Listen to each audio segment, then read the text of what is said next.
The S&P over the last decade up 380%. So really, really stellar. No matter how the market did today over the last 10 years, it's done super well. And Dimitri and Neil are going to stay on, and Jason adds to the fun. So I'm going to start out with the lead here. Yesterday, and I love how the financial media does this.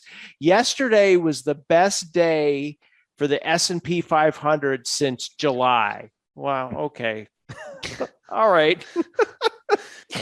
The market was up 1.2%. The S&P 500 was up 1.2%. But today, I looked at it. It was floating around zero. But tech stocks and some of our fool favorites seem to be taking it on the chin over the past week or so.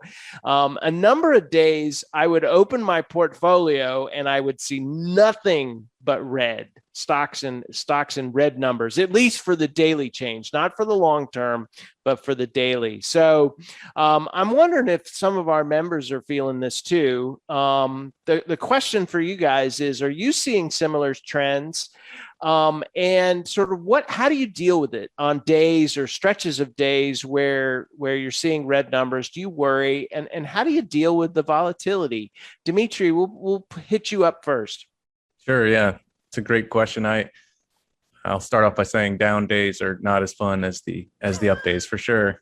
I mean, it's just psychology, but I guess I think of it this way: that volatility, is the price we pay for superior returns, right? It's kind of the price of admission.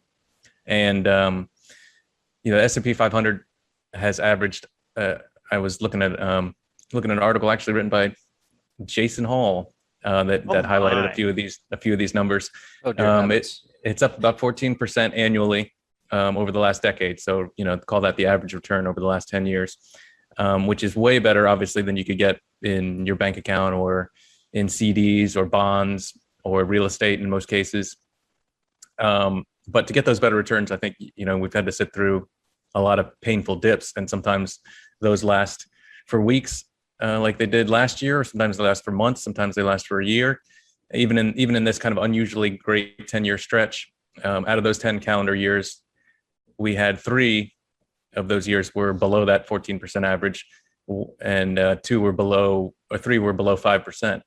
And then of course, like I said, if you zoom in a little bit, we've also had to sit through that. I think the S&P dove about 20% in just a couple of days, in the first phase of the pandemic. So as an investor, I kind of think about what I'm signing up for. Basically, I'm signing up for that volatility that's at least as bad as the index, but probably a bit worse because I own a lot of individual stocks. We were just talking about that, and individual stocks by definition are going to move more than the market itself. So I have a very real chance. This is part of this is the contract basically. I have a good chance of losing money over the short term in say a year or two, and that's kind of short term.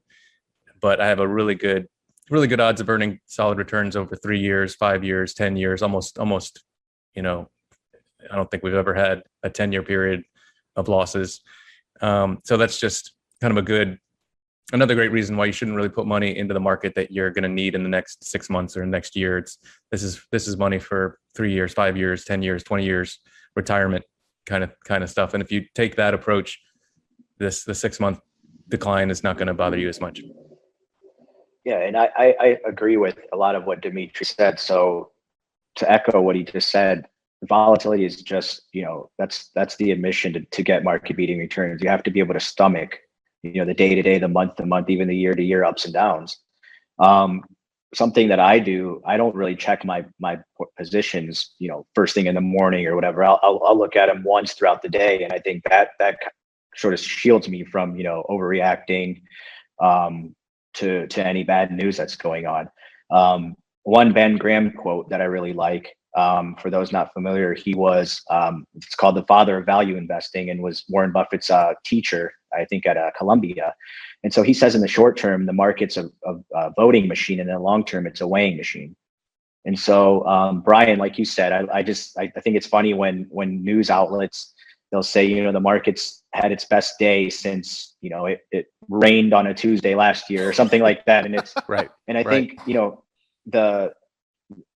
the thing that sort of keeps me level headed, especially when there's a 24/7 news cycle these days, is just knowing that the fact that you're investing in the stock market is a good sign. This is the best long-term generational, wealth building tool we have. And so you're not going to make money, selling in and out frequently. It's to stick with it long term. And so, stocks are going to do what they do day to day, week to week. It's just focusing on the long term, focusing on what your goals are, and sort of staying away from the noise. That'll help you achieve your returns that you're trying to look for.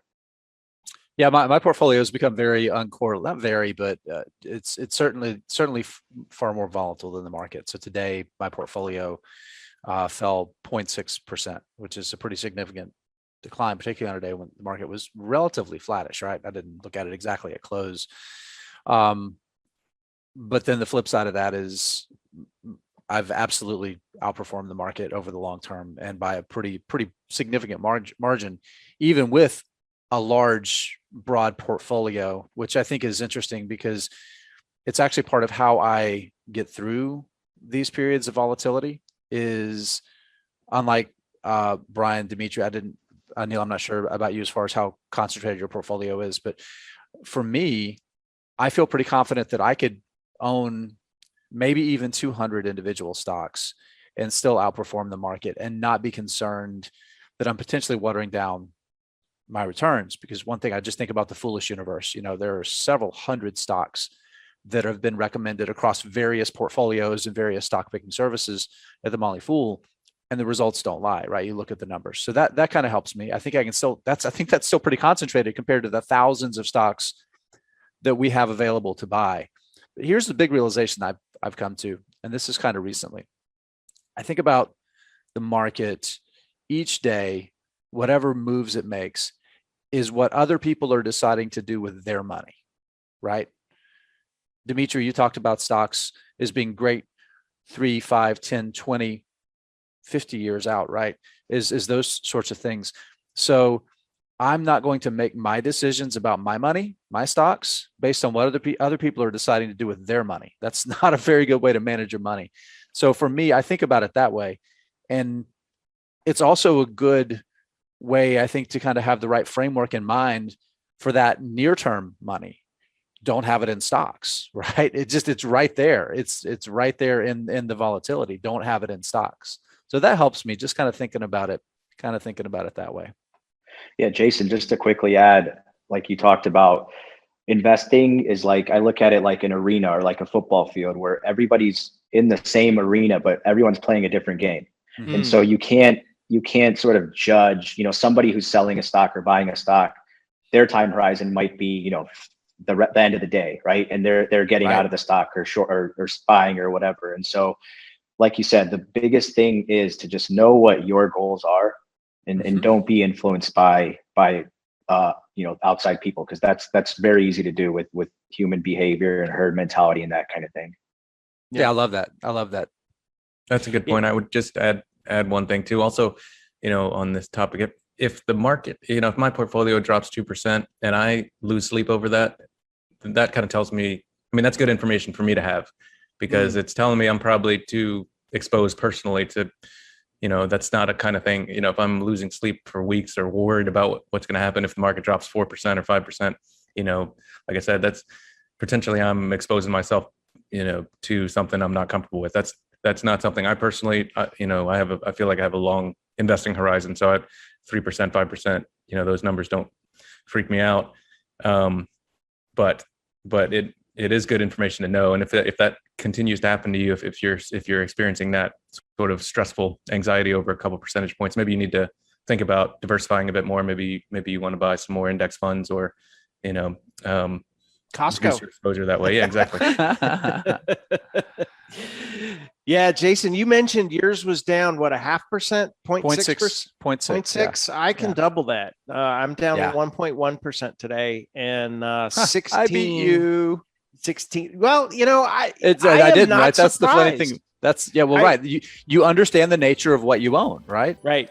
Right. And I imagine on down tech days, I'm going to be way down, way more than you. So, Oh yeah, not even close. So